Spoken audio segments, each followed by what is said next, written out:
Remember how there's a thing going on called the pandemic?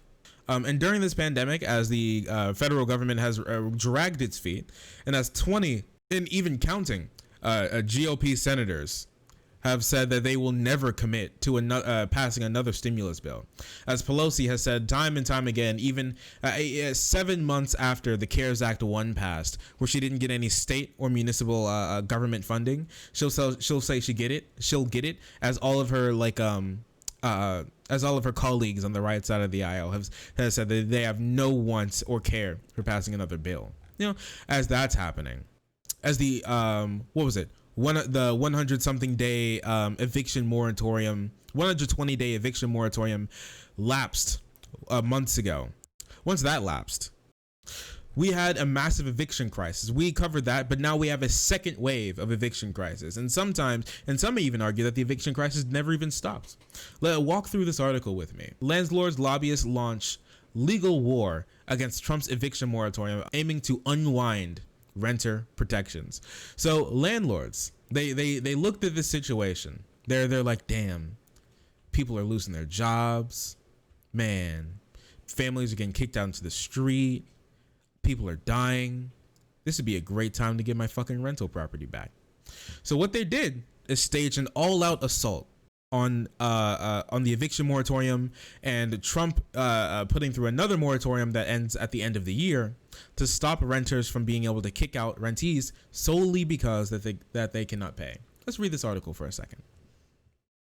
Landlords, apartment owners, and housing industry groups have unleashed a barrage of legal challenges against the Trump administration's order protecting renters from eviction, leaving millions of families once again facing the risk of homelessness in the middle of a deadly pandemic.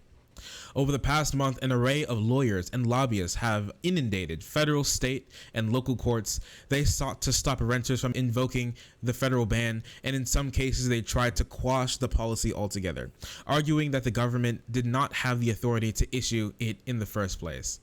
One federal lawsuit brought by a Virginia landlord, for example, argues that the Trump administration wrongfully halted evictions based on a flimsy premise that doing so might prevent displaced Americans from contracting the coronavirus. Ah, yes, because having no dwelling to yourself and living on the street definitely doesn't increase your chances of getting the coronavirus. Amazing, right there. The cause is supported by an anti-regulatory conservative group with documented past financial ties to a foundation backed by Charles Koch, because of course the last remaining Koch brother has his hands in getting poor people kicked out of the last thing that they own, their house. A Republican mega donor. The lawsuit has also picked up key legal help from a major lobbying organization representing apartment owners. Ooh, amazing! Because the people who own are more important than the people who need homes. That's just a beautiful thing right there. There's a reason eviction is a remedy in the law, said Caleb Kruckenberg. Oh my gosh, a lawyer. He sounds like a fucking comic book villain. Caleb Kruckenberg. He sounds like a. We're not gonna pick that one up. The flurry of lawsuits has created a wave of legal uncertainty, exposing millions of Americans once again to a sort of hardship the Trump administration initially sought to prevent.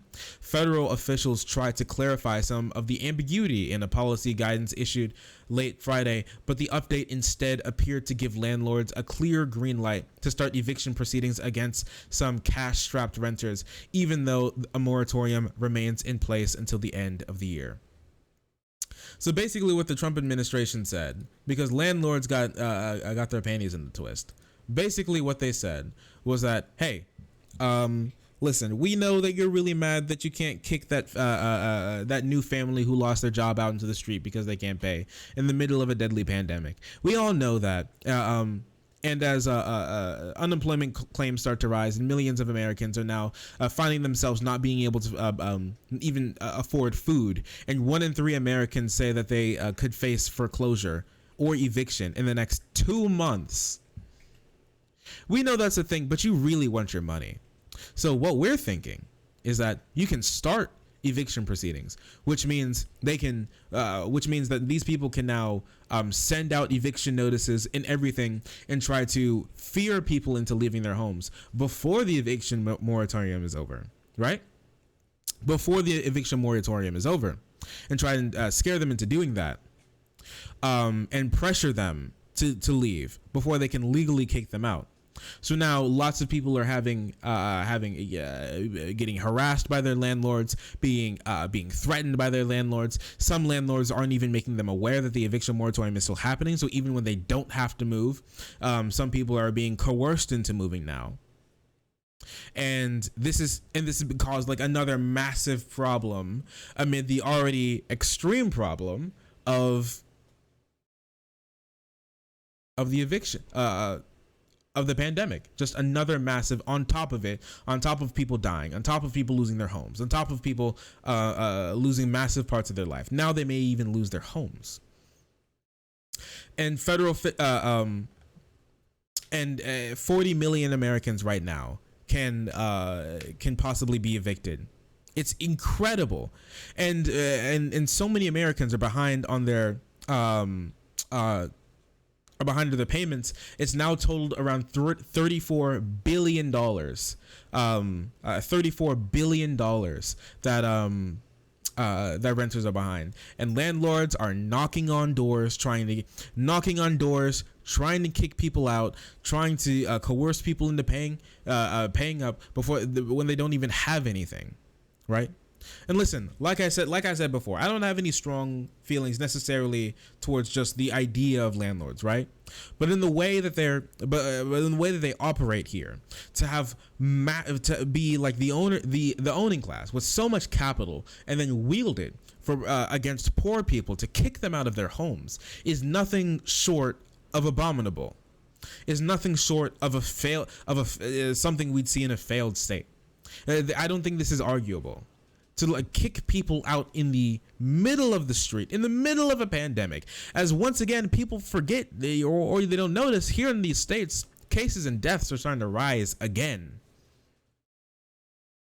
This is what we're left with, and the owning class, the class with capital, are using that to screw over people who can't even pay their rent. And it's all being propped up by the establishment. It's all being propped up by Trump specifically, letting his department put out this statement saying that they can even put out these eviction moratoriums. And I don't even think Trump cares if people do get kicked out, because at the end of the day, what he cares about is his election chances. And if those don't look bright, he'll do anything he can to do it. And that's why he's doing this. That's why he was dragging his feet on everything else. And then all of a sudden he tried to do this eviction moratorium, but then go back on it kind of and not even care. I know for a fact if Trump loses the lame duck period, that'll last like, what is it? Almost 3 months. You know for a fact we're not getting anything there. He won't care at all. We'll be impressed if we'll even have a president, honestly. He'll spend the time like trying to foment stochastic terrorism throughout the country, and then try and get out of there before the feds come for him on his tax returns. That's what we got. And once again, the regular people, Americans, are left with nothing. Again, left with nothing, hands empty. Landlords knocking at their door as they struggle to even put food on the table. All another horrible failure